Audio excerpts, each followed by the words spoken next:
Hi all. We'll just wait for some time for the rest of us to join in and then we'll start.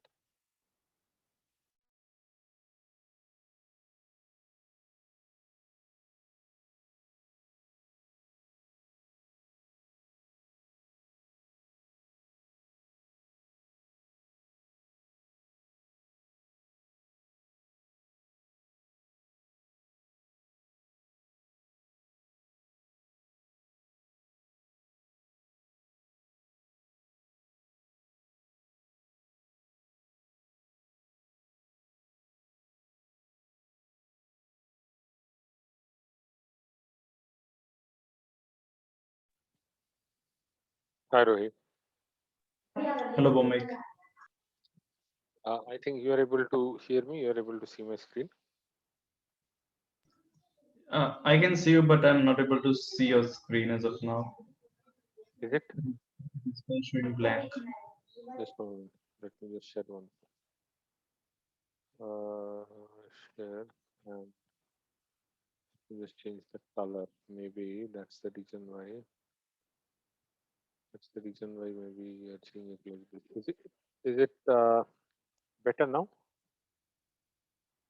Yeah, yes. Okay. So let me just change the pen color also. Okay. Okay. So I think let's give it a start. If anyone else is joining in, they can surely pour in. So we are looking into uh, a set of boosting algorithms. Okay, so we are looking into boosting, and what we have just a moment, what we have already looked into, right, is that we have looked into things what is the basic definition related to boosting, or what we are essentially going to do in case of boosting in the last session. So just to do a quick recap, we talked about some boosting methods like ADA boost. We just looked into in the last session. We looked into how this works, right? So now we are going to look into gradient boosting. Okay, and then we are going to look into extreme gradient boosting. Okay, so these two are quite similar to each other, but there is a fundamental difference which is introduced in gradient boosting, which influences the extremely gradient boosted trees, right? Now, in every one of them, we have understood that the baseline model is usually your decision tree, right? And what we usually do in case of boosting, which is a bit different from bagging, is that in case of bagging, what we were doing is we were creating, let's say, hundreds of models, right? So this was my model M1, model M2, model M3 until model M100. And then we were taking an average, right? We are taking an average, or you can also say we are taking a vote. We were taking a vote of each and every observation. Let's say observation O1, O2 until ON, right? If we have N observations in the data, then we were taking a vote. And we were saying that if, let's say, 83 out of 100 of these models are saying that one for this specific observation, O1, if 83 out of my 100 models are saying that Y hat, or my prediction is going to be, let's say, class A, right? Then I'm going to declare that it is class A, right? Else it will be class B. If I'm going to assume that I have a binary classification problem, I have two classes in place, this is what I'm going to do in case of, let's say, bagging. But when it came to boosting, what we are doing is that we are creating one model M1, right, using some training data, right? So we are using some training data, we are creating a model M1. After we have created model M1, we get the results, obviously, and we get the weights, right? So we are calculating some weights. These are calculated, and they have some initial values also, right? We have set some initial values, and then we are doing what? We are taking this weight. Let's say this weight out of model M1 is W1. We are putting this into model M2, right, with the same training data, or maybe we can shuffle the training data also, and then we are getting weight 2, right? And then we are putting this into M3, this is weight, right? And then we are getting weight 4, right? end of the day, by the time I reach model 100, right, I'll have the losses which will be diminished to a very, very good extent. So my objective, that is what my objective is to minimize the loss, and that is given as L plus sigma, right? That sigma is going to be my regularizer. Okay? It is going to be the regularizer, and L is the value of the loss or the error which I have got in my model, right? So by the time I have reached M100, right, I should be able to have a loss which is minimal, right? So this is basically a minimization problem, right? Now that I've taken this, and now that I've understood this, okay, let's try to see what the next algorithm is going to be. So we have already looked into ADA boost. We know what it is. Let's look into gradient boosting. Okay. So the only difference that we have in case of, let's say, gradient boosting is that in case of gradient boosting, what we are going to do, I hope you can still see the whiteboard, right? Yes, yes. Okay. So in case of gradient boosting, what we are going to do, right, is that we are going to change the way we do the calculations, right? So what we are going to do, let me just take another. What we're going to do, gradient boosted trees, right? I hope you can still see it, right? Right. So Yes, yes. okay. So what we are doing is, again, our basic idea is we are going to use decision trees as my estimators. Okay. So my estimators, my models are going to be decision trees, right? So now these trees, in these trees, there is one thing that I would like to specifically mention right now, is that when it comes to loss function, I'll have different kinds of loss functions when it comes to regression, or if I'm doing a classification, or if I'm, let's say, doing risk modeling, right? So each and every scenario wise, I'm going to have a different loss to calculate. Okay, so my loss is going to be different as to what I'm trying to do with the trees, right? But underline there will be decision trees. So this is looking similar to adaptive boosting, right? Where I was adapting, the reason why it was called adaptive boosting is because of what? I was adapting the value of the weights, okay, WI. Then what is the difference here? What am I trying to do in case of gradient boosting? In case of gradient boosted trees, what I'm going to be concerned about is otherwise known as the gradient, okay, or the slope, right, of the overall error with respect to, right, with respect to the estimates. In other words, what I'm going to do is that I'm going to evaluate the gradient. Okay? So from model to model, I'm going to evaluate what is my gradient or what is the slope. And my final aim is obviously going to be to minimize this error. Okay, make this as small as I can. This is the kind of estimators that I'm using, which by default is going to be a decision. So clearly, if I'm going to calculate gradient, some kind of calculus will be used over here, right? Some kind of calculus, some kind of a differential calculus will be used over here.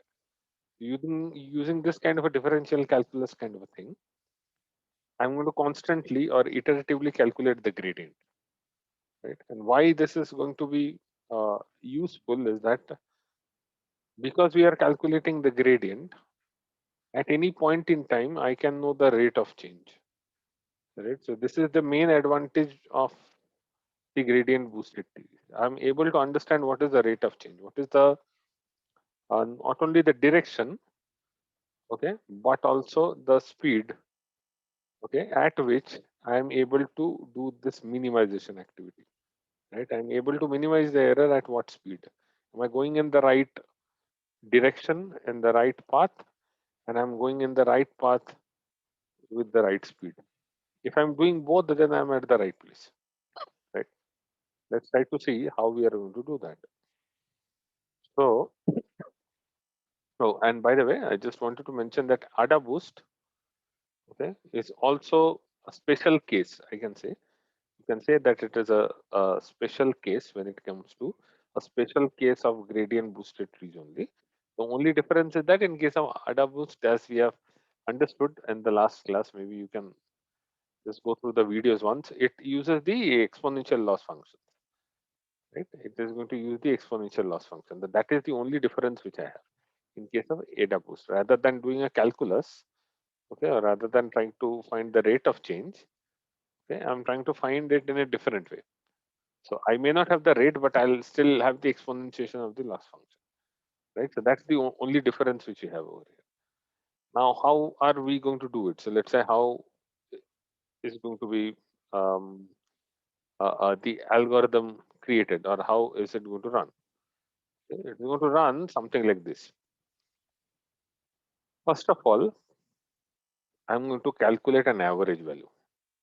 Okay, I'm going to calculate an average value. This average value is going to be that of the label column, right?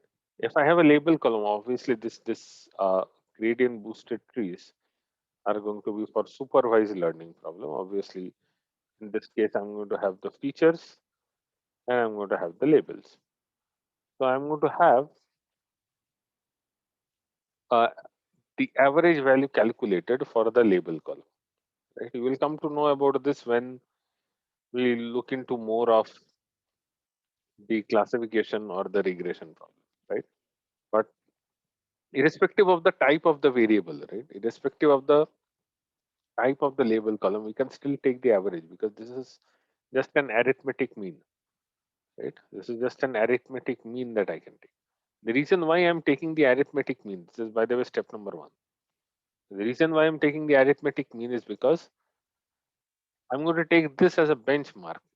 I'm going to take this as a benchmark to reduce, okay, to reduce the error, right?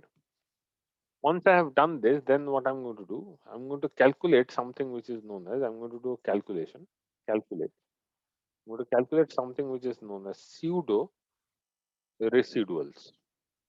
Okay, I'm going to calculate something which is known as pseudo residuals. Now, what do you mean by the pseudo residual?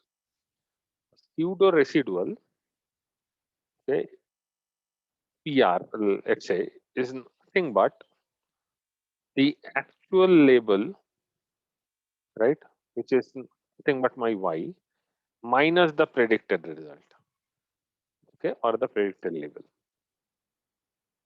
right? Now, if you look at this carefully, for the first time when I'm looking or when I'm running this algorithm, right, when I'm running this algorithm for the first time, this difference is actually the average value itself, right? This difference is actually the average value itself because I have a weak learner, right? I have a very weak learner. And over a period of time, my job is to give the weak learner more and more exams. And while I act as his or her invigilator, I'm going to improve their scores, okay, by making sure they are given feedback at each and every regular intervals. And then they're going to employ that feedback in their workflow in the way they are doing their study. And then the things that they're writing in the exams are going to increase by means of the quality.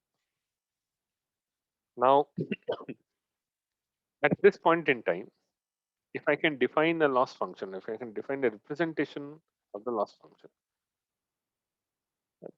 and that will be useful because from the second iteration, this will not be the case, right? Because from the second iteration, this weak learner is going to improve a little bit. It's no longer going to be really weak. So what I can say is that because I want to calculate the gradient, right? I've already decided I want to calculate the gradient. That's why I've named it as the gradient boosted trees. Let's take the derivative of the loss, considering L is the loss, right?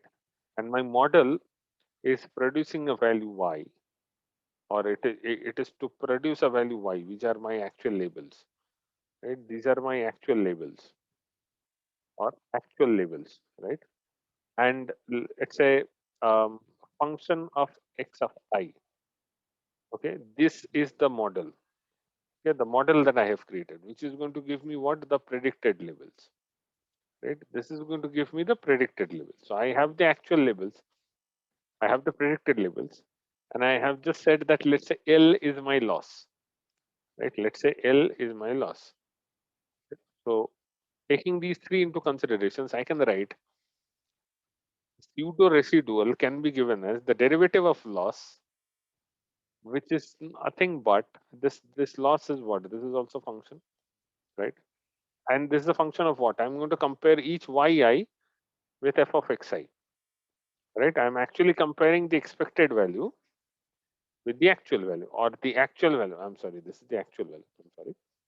This is the actual value and this is the expected value. No, no. Sorry. Again, I made a mistake. Sorry. It's just a quick mistake that I did. Let me just correct it. So y is my actual value and f of xi is my predicted value. So L is nothing but a loss function, right? This is just a function which is calculating what is the derivative of the error that I'm getting given the derivative of the model itself, right? So this is going to give me the rate of change. Okay? This is ultimately going to give me what? The rate of change of how the losses are improving or degrading. This can be called as the mathematical formula for the pseudo residuals, right?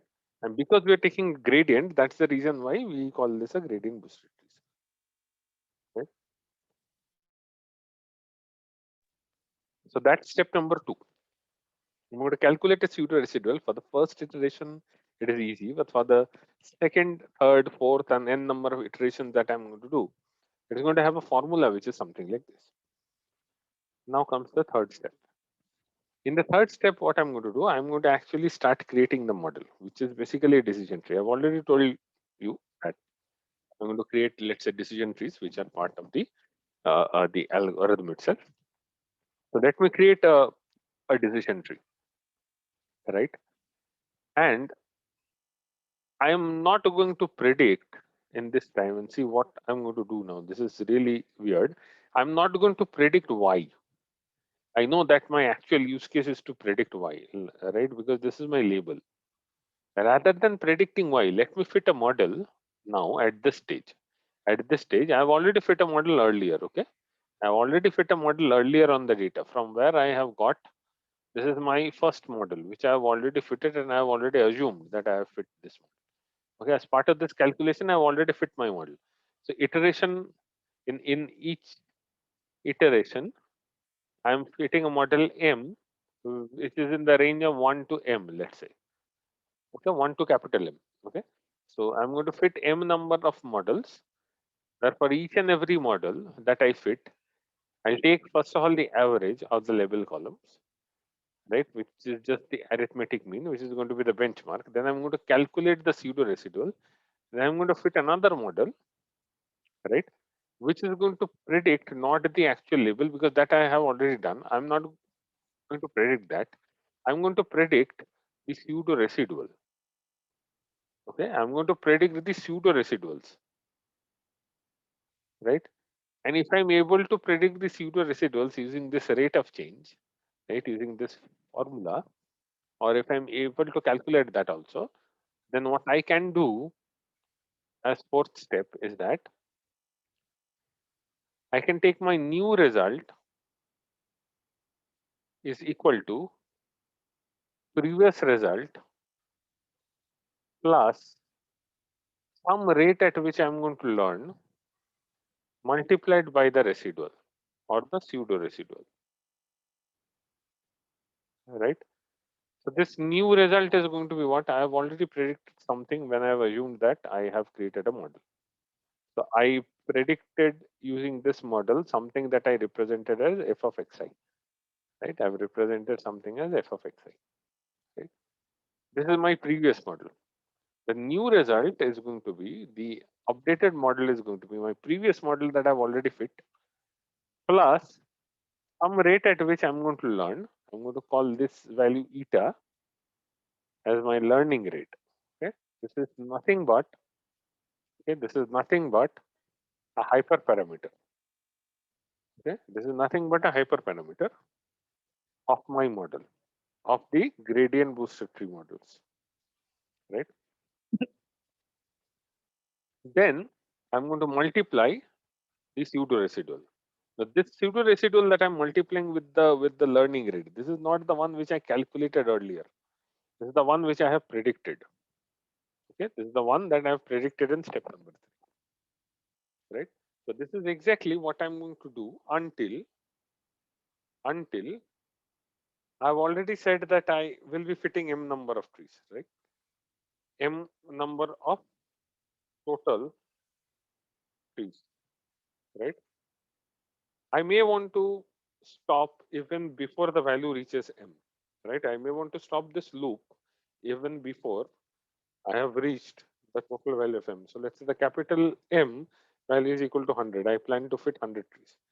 I may stop at 70 also. I'm keeping the algorithm flexible enough that you don't have to really fit 100 models. If you reach the point 70 or maybe 81, right, or maybe 83, where you see that this residual, right, the predicted residual, right, the predicted residual of the model which you have does not change. Okay? It does not minimize anymore. It does not go below, right? It is not changing, right? The value really is not changing. If that is the case, if that is the case here, you stop, right? You can stop. You don't have to go any further because I'm taking a gradient, right? I know the rate of change and I know the direction of change, right? Which means I can clearly decide at what point in time I don't have to go any further. This is also similar to what we did in case of, let's say, our j of theta given by the theta values when we did the gradient descent, right? So we were doing a gradient descent which looked something like this. We started from here, we went over here, we went over here, we went over here. We wanted to reach somewhere over here, but maybe we have reached somewhere over here. And after we have reached somewhere over here, the error, the loss does not change much. If that is the case, let's stop over here. Let's not waste any more rates, or let's not waste any more epochs. Let's not waste any more iterations. We can stop over here. If my model is not converging to what I have previously defined as the global minimum, which is okay.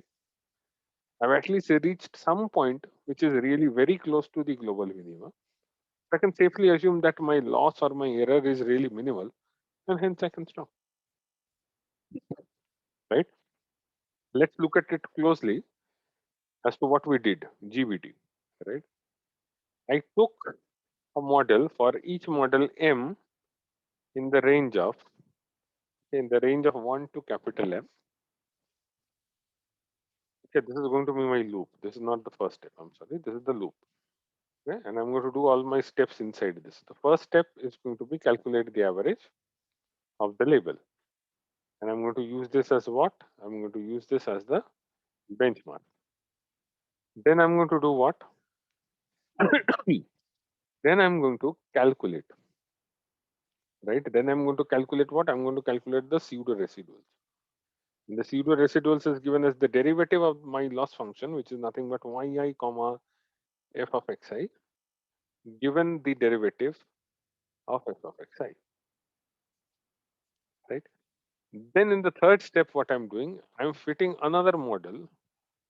This is also part of the gradient boosted tree itself, which is rather than predicting the value of y, it is actually predicting the value of the pseudo residual. I'm now going to call this, let's say, the residual or the predicted residual.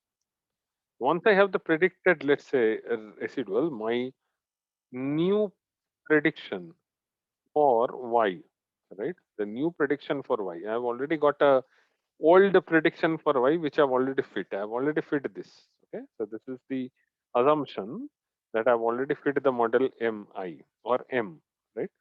And I've got some outcome value which is, let's say, y hat. So I know what is the old result. Now I want the new result, which is nothing but the old result, right? I'm going to take the old result and I'm going to adjust it according to what?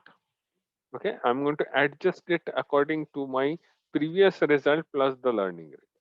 So the old outcome or old output plus the learning rate multiplied by the residual. Okay, the residual that I have predicted over here. If I choose a good value, okay, if I choose a good value for the learning rate, usually in the industry we choose something like 0.01.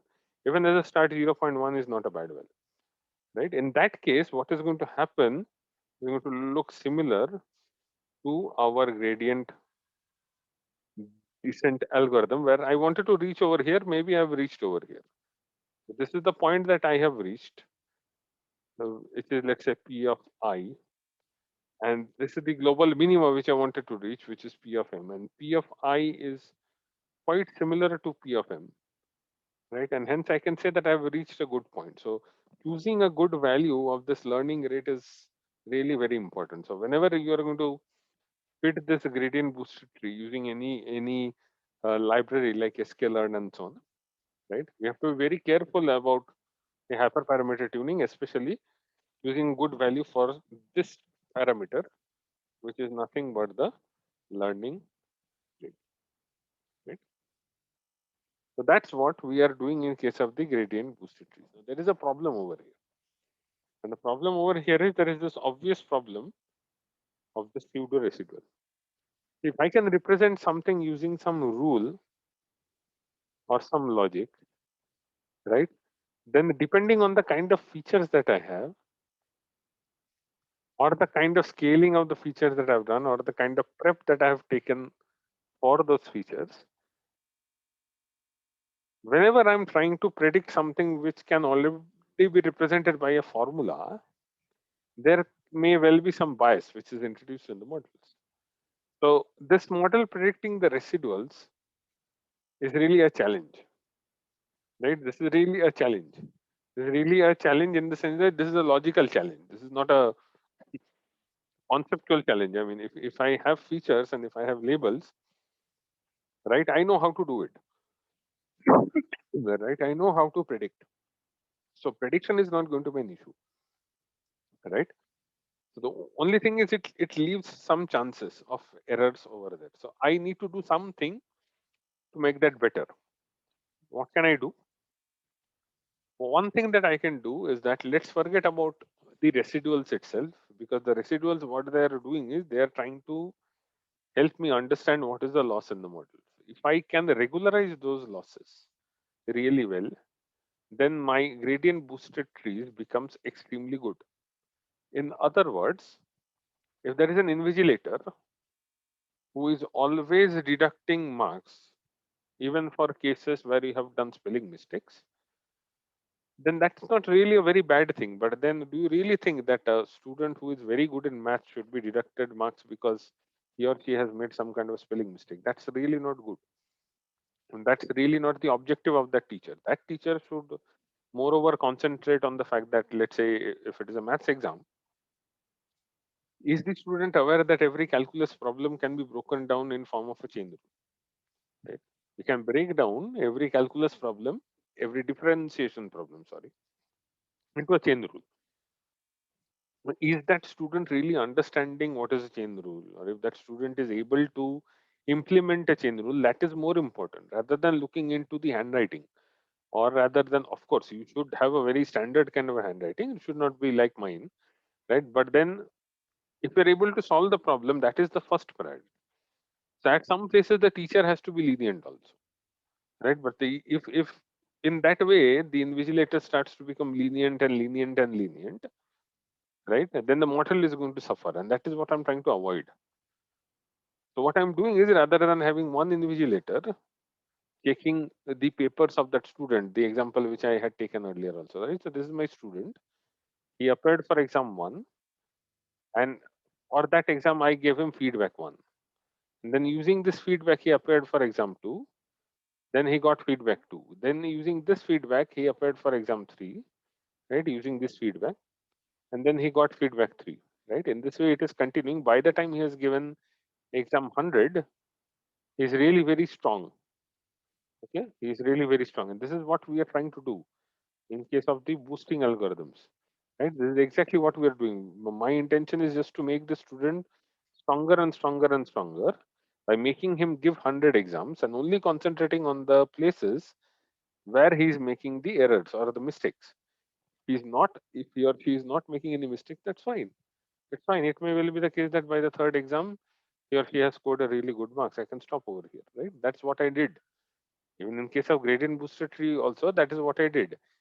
I said that capital M can be 100, right? But I may want to stop at M equal to 63, because after M equal to 63, this error is not decreasing, which means there is no point for me to continue. So in the same way, in this kind of a scenario, let's say whomsoever is the invigilator, let's say this is the teacher who is the invigilator. If the invigilator is only going to be so logical and concentrate on things which are can be put down into rules, just like we were putting our pseudo residual in form of a rule, right? And then we were trying to use that rule based system to do a calculation or a prediction of the residuals for that model, right? Then there are chances when this so-called logical teacher may fail at times. So what I'm trying to do over here now is that I need to do something, right? I need to do some kind of a regularization on this person also. So rather than having one invigilator, now what I do, I bring another invigilator. Okay, I'm going to bring another invigilator. Okay, I just have to do it in a very efficient way so that this invigilator, when he or she is going to check the work, okay, that this will be for checking the work of the first invigilator. This is invigilator 1, this is invigilator 2. So whatsoever marks deduction this invigilator 1 is doing, or whatsoever feedback has been given, has to be cross verified by this invigilator, right? So there will be some kind of a regularization which will be applied. This is one way.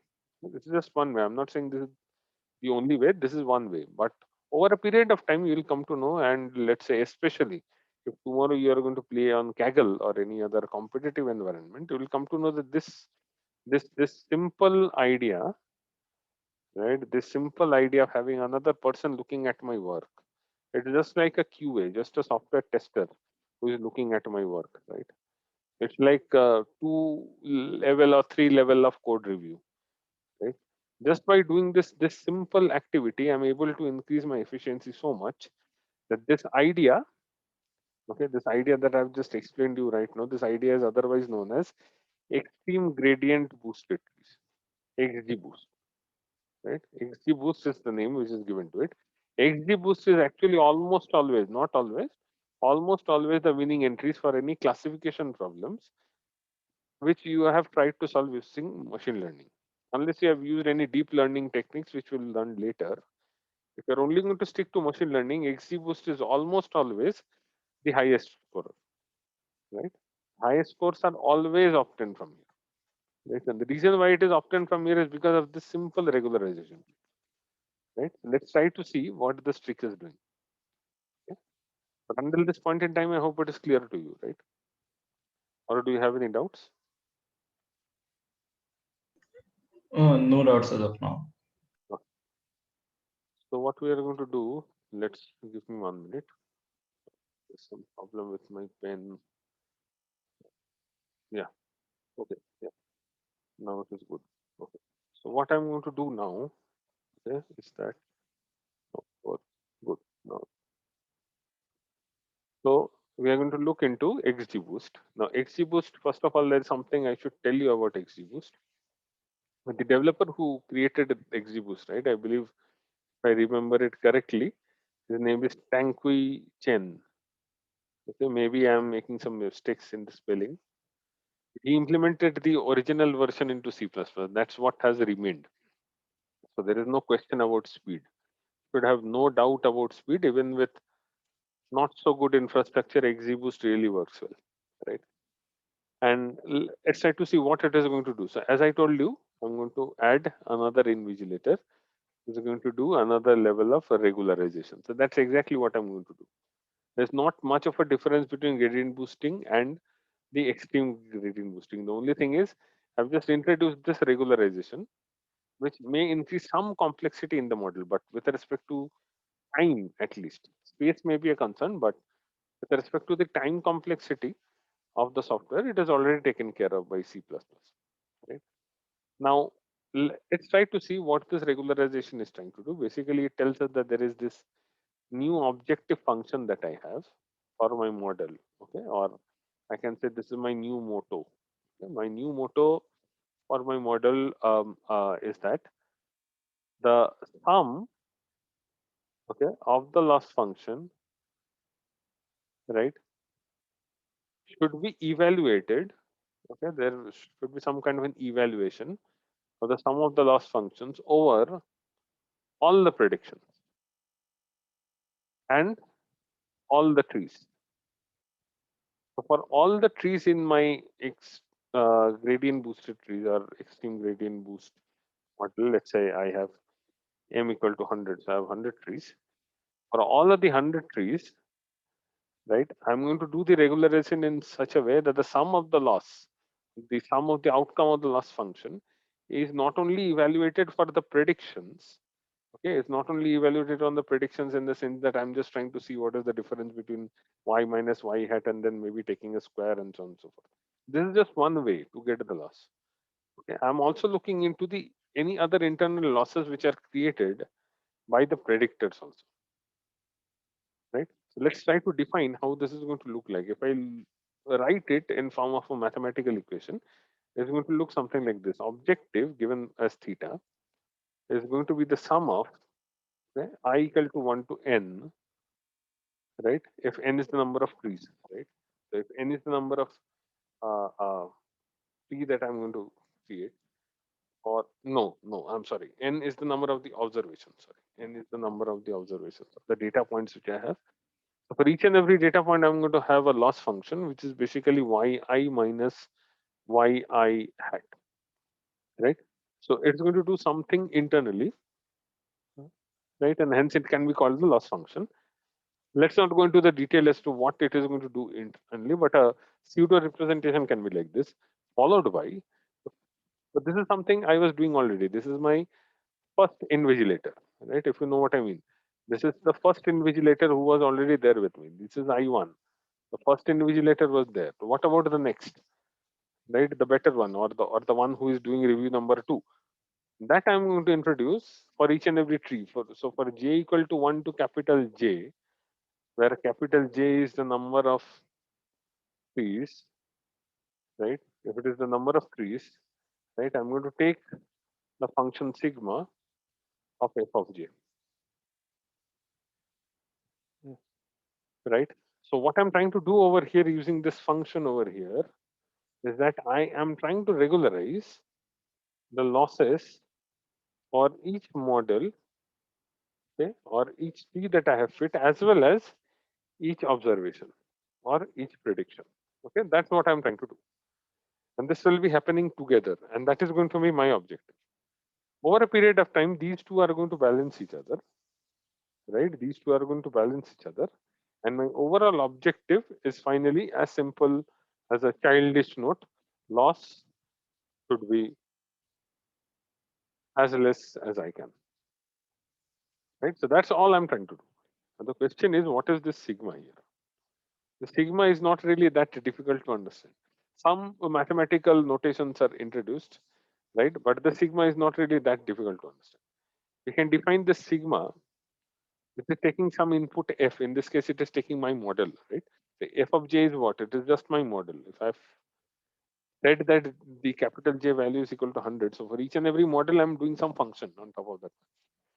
And that function over here, right? And the function over here is going to be what? It is going to be equal to some value multiplied by t. I'm going to define what is this t, right? Plus half of, okay, half of lambda, okay, half of lambda, sum of j equal to 1 to capital T, wj square. This is my formula which is relevant to the sigma function. Okay. Now, what is the sigma function doing, and what are all these things that I've just introduced? If you remember, we already have these parameters, right? These are the parameters, okay, of the decision tree, right? So we already have these parameters from the decision tree. And this guy over here is nothing but the weights of the model. Weights of the model. So essentially what I'm doing is this first term over here, right, which is gamma t. Gamma t is basically responsible for controlling the number of created leaves for each and every tree t, right? For each and every tree t, if I use the same terminology like j, you will be confused. So that is the reason why I changed the terminology. For each and every tree t, for all the trees t, right? If I add a hyperparameter which is gamma, hyperparameter, sorry, not a parameter, it's a hyperparameter. Okay, if I add a hyperparameter which is gamma, it's going to give me the regularization, the control on the number of leaves which will be there inside the tree, right? And the second term, this half of lambda and this part, which is just a summation of the weights, it watches over what? The spores or the predictions. So essentially, this sigma, okay, this sigma of fi is more concentrated towards my models, right? While the first terminology is more concentrated towards my values. This is the way I'm able to regularize or I'm able to create my objective function, which becomes a powerful combination. What errors or mistakes, okay, what mistakes I'm doing with respect to the values, as well as the mistakes that I'm doing with respect to my model, right? It might sound a little tricky right now because of the mathematics which was used. I will strongly recommend that you can go through it once, right? And then you will clearly understand what is really happening over it, right? However, the basic idea, the basic concept, the background remains the same. Okay, the background in case of XGBoost, okay, is going to remain the same. The way that you are going to calculate the residuals, okay, this is going to remain the same. The calculation remains the same, right? How? If you remember, we defined this as just now, just 10 to 15 minutes back, we defined this as yi f of xi, right? So this remains the same, given by f of x. You may want to take a squared derivative also. The only addition that XGBoost does is that I may want to take a square of the residuals, right? Or I may want to take a second order derivative. Okay. This is going to prove more useful because it is going to give me a better or a consolidated rate of change. Rather than doing this, I'm going to do this, right? Rather than doing what I was already doing in case of gradient boosted trees, now what I'm doing, I'm taking a second order, a second order derivative, right? Clearly, L over here is my loss function. Okay, that's all I have to remember right now. L over here is my loss function, and this is what I am calculating from over here. This function that I have just calculated, this is also known as a Hessian function. Okay, this is also known as a Hessian function.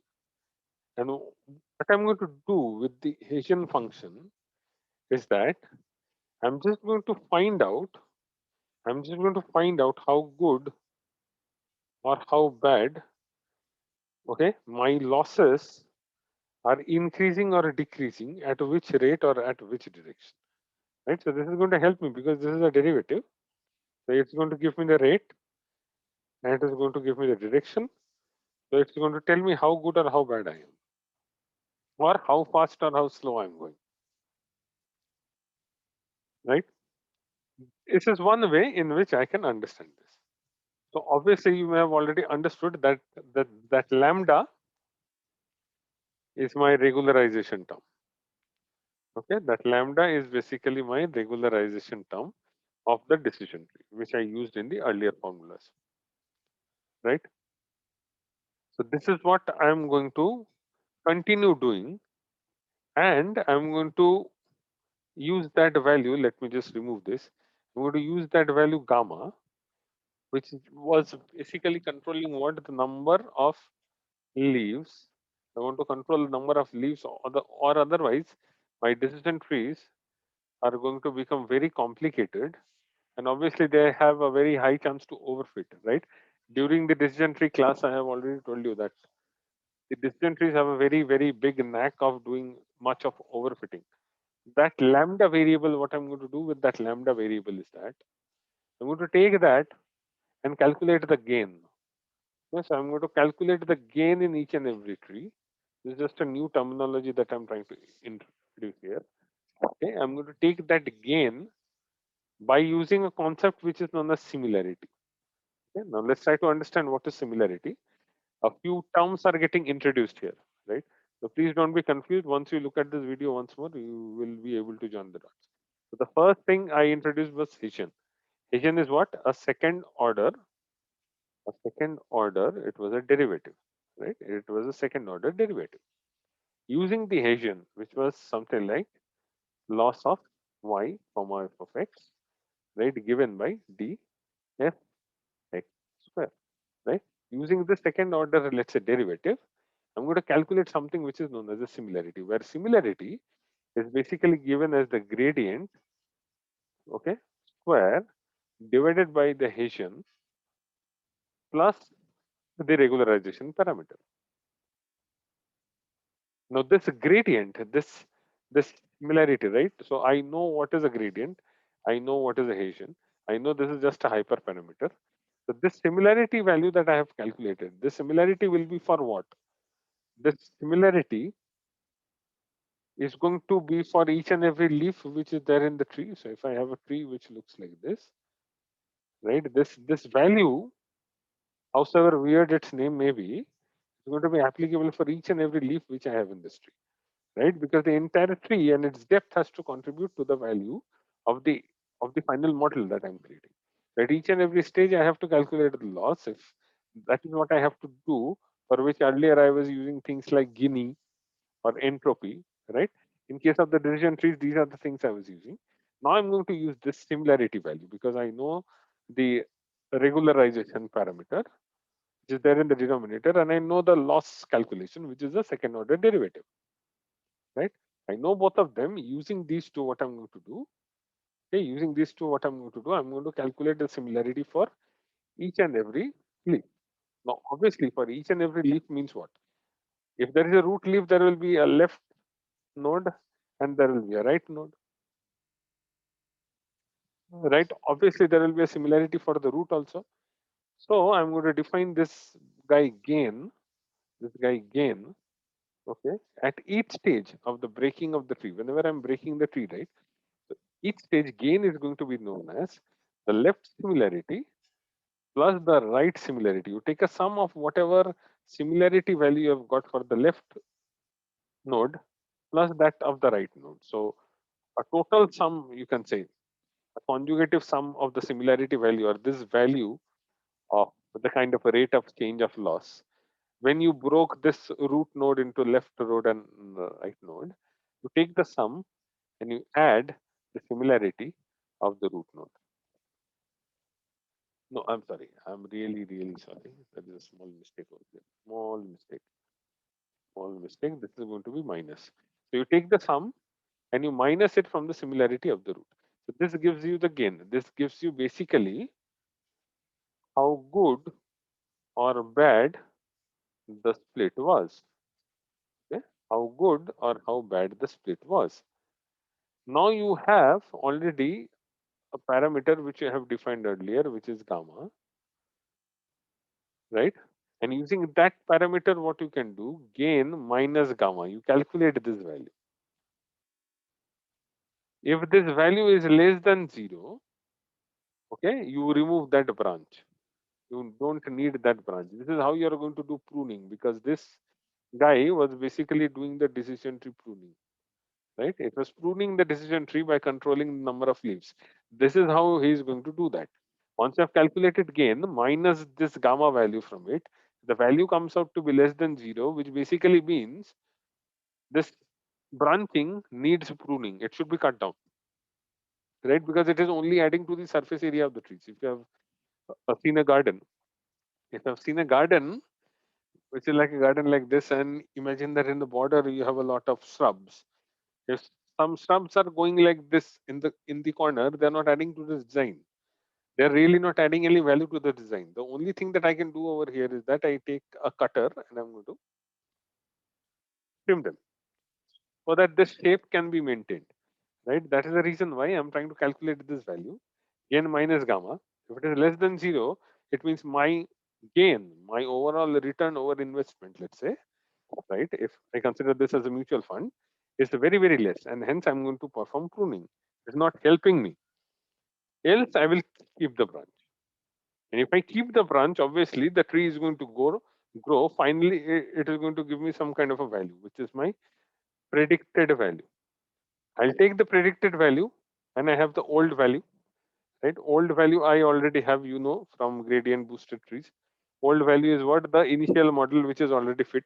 Then I have done all these calculations and all these activities, right? Right. So I had that old tree, right? So let me just remove all of them. So I had for each model M in the total number of models, what I was doing is I was first of all, let's say, calculating all the loss functions.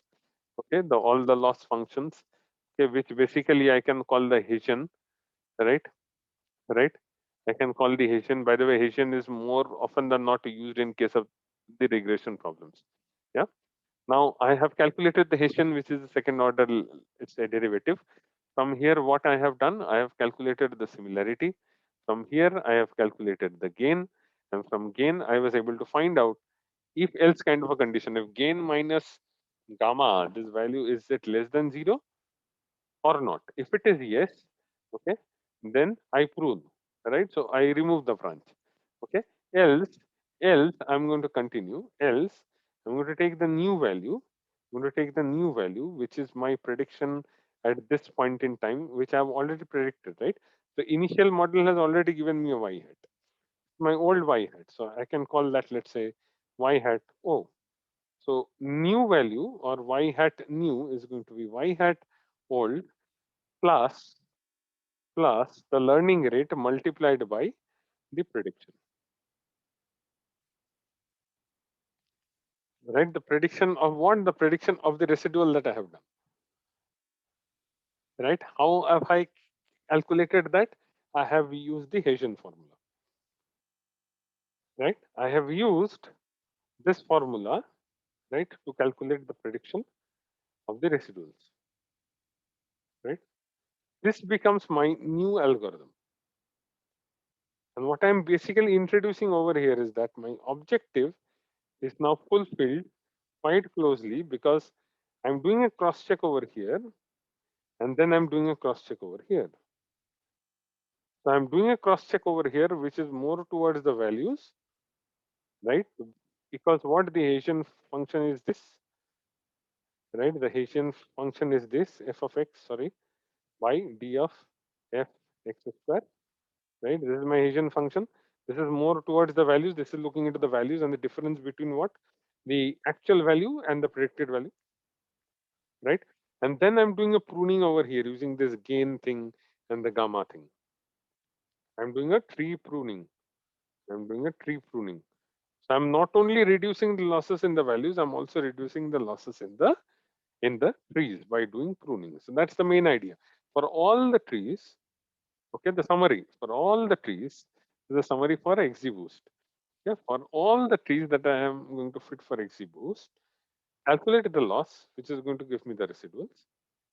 Okay. Then again, do a tree pruning so that it does not result into overfitting kind of a problem. Then you find the final prediction using your learning rate. Provided you have selected a good starting value of learning rate, and if even better, if you can optimize it, that will be great.